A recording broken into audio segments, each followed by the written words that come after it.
بسم اللہ الرحمن الرحیم۔ السلام علیکم دوستو، AR کی طرف سے میں آپ دوستوں کو سیدنا عثمان غنی رضی اللہ تعالیٰ عنہ کی فضیلت کے بارے میں رسول اللہ صلی اللہ علیہ وسلم کی ایک خوبصورت حدیث سنانے والا ہوں۔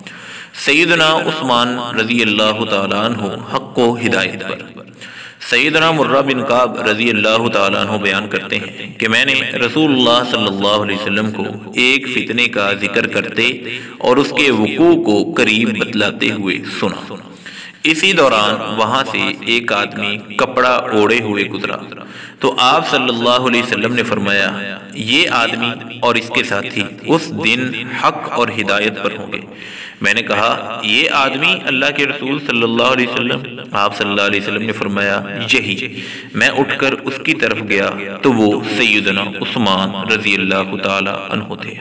رسول اللہ صلی اللہ علیہ وسلم کی یہ حدیث مسند احمد میں 18068 نمبر پر ہے اور اس کی سند تو عثمان رضی اللہ تعالیٰ عنہ کو رسول اللہ صلی اللہ علیہ وسلم نے اپنی نبوت والی زبان سے حق اور ہدایت پر قرار دیا ہے، اور عثمان رضی اللہ تعالیٰ عنہ کے دور میں ہونے والے جو فتنے ہیں ان میں وہ حق بد جانب تھے۔